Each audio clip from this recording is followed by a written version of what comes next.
আমার বুঝজ্ঞান হয়েছে থেকে আলহামদুলিল্লাহ, এ দোয়া আমি কখনো ছাড়ি নাই, আল্লাহর ফজলে আমি ঠকিও নাই। অবিবাহিতরা এই আয়াত, এই দোয়া ঠোঁটস্থ করে ফেলবেন, সকাল বিকাল নিয়মিত প্রত্যেক নামাজের পর বিভিন্ন সময় পড়তে থাকবেন অনর্গল। ছেলে হোক আর মেয়ে হোক, জীবন সঙ্গী নিরূপণ করার ক্ষেত্রে নবী করিম সাল্লাল্লাহু আলাইহি সাল্লামের ঐতিহাসিক বক্তব্য রয়েছে, আপনারা অনেকে জেনে থাকবেন। ফাজফার বিজাতিদ দ্বীন, তিনি বলেছেন বিয়ে তো করা হয় সম্পদ দেখে, রূপ লাবণ্য দেখে, বংশমর্যাদা দেখে, এক একটা জিনিস দেখে অনেকে এক একজন বিয়ে করে, কিন্তু ফাজফার বিদাতিদ দ্বীন, তোমরা ধার্মিকতা দেখে বিবাহ করবে।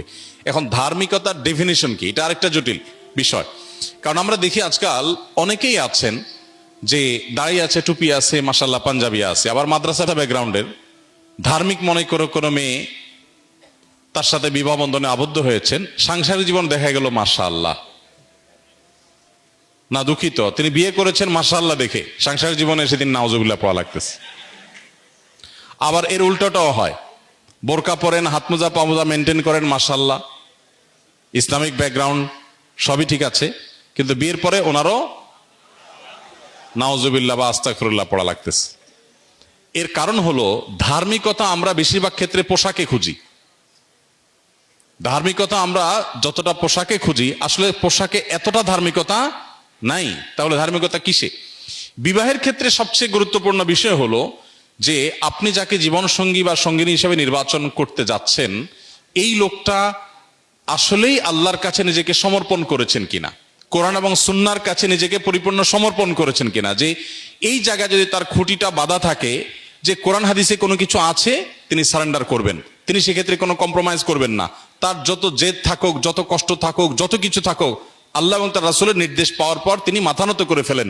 এই জায়গাটা যদি কারোর মধ্যে থাকে, তাহলে এই লোকটাকে আপনি দিনদার হিসাবে তার সাথে বিবাহ শাদী, ব্যবসা বাণিজ্য বা যে কোনো চুক্তি বা যে কোনো বিষয় আপনি অগ্রসর হতে পারেন। কারণ আসল দিনদারিতা হলো ভেতরের আনুগত্যের মানসিকতা।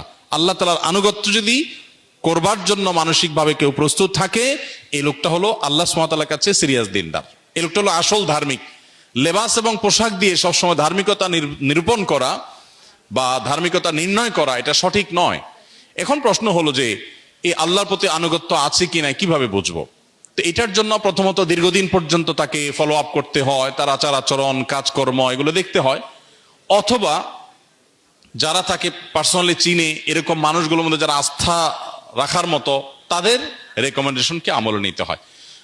আর সবচেয়ে বড় কথা হলো যে জীবনসঙ্গী নির্বাচনের ক্ষেত্রে আসলে নিজেদের বুদ্ধি দিয়ে, বিবেক দিয়ে সবসময় উপযুক্ত মানুষ খুঁজে পাওয়া সম্ভবপর হয় না। এই জন্যই সূরা ফুরকান আয়াত নম্বর ৭৪, রব্বানা হাব লানা মিন আজওয়াজিনা ওয়া যুররিয়াতিনা কুররাতা আয়ুন ওয়াজআলনা লিল মুত্তাকিনা ইমামা। অবিবাহিতরা এই আয়াত, এই দোয়া ঠোঁটস্থ করে ফেলবেন, সকাল বিকাল নিয়মিত প্রত্যেক নামাজের পর বিভিন্ন সময় পড়তে থাকবেন অনর্গল। আমার বুঝজ্ঞান হয়েছে থেকে আলহামদুলিল্লাহ, এ দোয়া আমি কখনো ছাড়ি নাই, আল্লাহর ফজলে আমি ঠকিও নাই।